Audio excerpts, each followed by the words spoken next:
کسی کے گھر میں بھی اگر قرآن پاک کی آیت کا ایک ٹکڑا بھی مل جائے تو اس تمام خاندان کو پھانسی یا سزا دے دی جاتی ہے۔ اس وجہ سے ہم لوگ قرآن پاک گھروں میں نہیں رکھتے۔ تو پھر اس بچے کو قرآن پاک پڑھنا کس نے سکھایا اور کیسے سیکھا؟ کیونکہ قرآن پاک تو کسی کے پاس ہے ہی نہیں۔ میں نے مزید حیران ہو کر کہا، انہوں نے بتایا کہ ہمارے پاس قرآن پاک کے کئی حافظ ہیں، کوئی درزی ہے، کوئی دکاندار ہے، کوئی سبزی بیچنے والا ہے تو کوئی کسان ہے۔ ہم ان کے پاس اپنے بچوں کو بھیج دیتے ہیں، محنت مزدوری کے بہانے وہ ان کی الحمدللہ سے لے کر والناس تک زبانی قرآن پاک پڑھا دیتے ہیں۔ پھر ایک وقت ایسا بھی آتا ہے کہ وہ حافظ قرآن بن جاتے ہیں۔ کسی کے پاس قرآن کا کوئی نسخہ نہیں، اس لیے ہمارے بچے قرآن کریم کو دیکھ کر نہیں پڑھتے۔ اس وقت ہماری گلی میں آپ کو جتنے بھی بچے دکھائی دے رہے ہیں یہ سب کے سب حافظ قرآن ہیں۔ یہی وجہ ہے کہ جب آپ نے اس بچے کے سامنے قرآن پاک رکھا تو اس کو پڑھنا نہیں آیا، لیکن جب آپ نے آیت سنائی تو وہ فر فر بولنے لگا۔ اگر آپ اسے نہ روکتے تو یہ سارا قرآن پاک پڑھ کر سنا دیتا۔ اس نوجوان نے بتایا کہ میں نے قرآن پاک کے ایک نہیں ہزاروں معجزے دیکھے ہیں۔ جب معاشرے میں قرآن پر پابندی لگائی گئی تھی اور گھر میں قرآن پاک رکھنا اسے جرم قرار دیا گیا اور معاشرے کی ہر بچے، بوڑھے، مرد و عورت کے سینوں پر قرآن پاک حفظ ہو چکا تھا۔ میں جب باہر نکلا تو کئی بچے دیکھے اور ان سے قرآن سننے کی فرمائش کی تو سب نے قرآن سنا دیا۔ میں نے اپنے دل میں کہا کہ تم نے قرآن رکھنے پر پابندی لگا دی، لیکن جو قرآن سینوں میں محفوظ ہے اس پر تم کبھی پابندی نہیں لگا سکو گے۔ تب مجھے احساس ہوا کہ اللہ پاک کے اس ارشاد کا کیا مطلب ہے۔ بے شک یہ ذکر یعنی قرآن ہم نے نازل فرمایا اور بے شک ہم اس کی حفاظت کرنے والے ہیں۔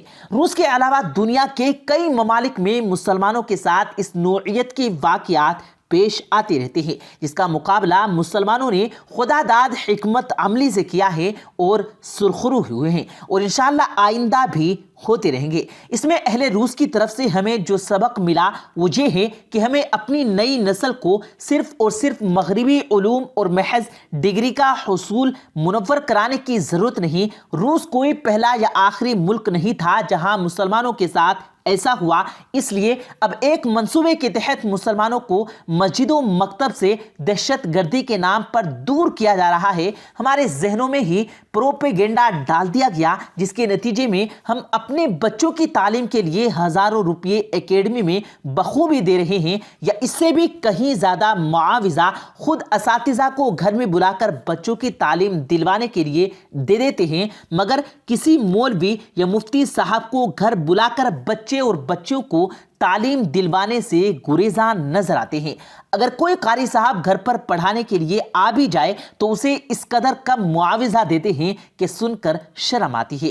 نئی نسل کی تربیت، احترام اور آدمیت دینی تعلیم سے ہی حاصل ہو سکتی ہے، اس پر ہمیں توجہ دینے کی سخت ضرورت ہے۔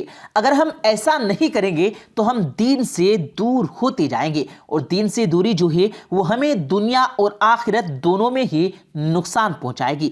پیارے دوستو، یہاں پر ہم آپ سے ایک سوال کرنا چاہتے ہیں۔ ہمارا سوال یہ ہے کہ آج ہماری زندگی میں جتنے بھی مسائل ہیں اس کی وجہ آپ کیا سمجھتے ہیں؟ کیا اس کی وجہ یہی نہیں کہ ہم دین سے دور ہو چکے ہیں، ہم اللہ کے کلام کو اپنے سے دور کر چکے ہیں، اس کی تلاوت نہیں کرتے، اس میں اللہ تعالی ہم سے کیا ارشاد فرمائے ہیں اس کو جاننے کی ضرورت محسوس نہیں کرتے؟ اپنی رائے کا اظہار نیچے کمنٹ باکس میں ضرور کیجیے گا، ہمیں آپ کی رائے کا انتظار رہے گا۔ ہم جاننا چاہتے ہیں کہ آپ اس بارے میں کیا سوچتے ہیں۔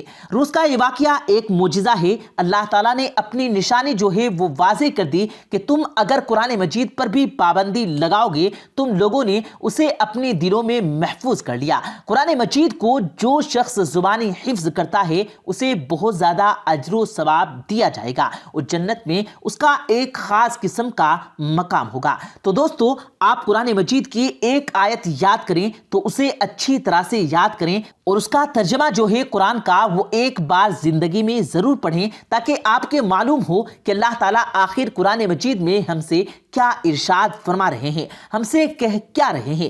جب ہم اس کے بارے میں آگاہی حاصل کریں گے تو ہم خود بخود دین اسلام کے قریب ہوتے جائیں گے، اس کے دائرہ کار کے اندر آتے جائیں گے۔ اللہ اور اس کے رسول کی راضی کر لیں گے اور اس کی خوشنودی حاصل کر لیں گے۔ دوستو اس انفارمیٹیو ویڈیو کو صرف اپنے تک محدود نہ رکھیے گا، اسے دوسروں تک پہنچائیے گا، کیونکہ یہ ایک قرآنی معجزہ ہے اور جتنا اس کو شیئر کریں گے آپ کو ثواب بھی ملے گا اور آپ کے لیے ایک صدقہ جاریہ بن سکتا ہے۔ پیارے دوستو، امید کرتے ہیں آپ کو آج کی ہماری یہ ویڈیو ضرور پسند آئی ہوگی۔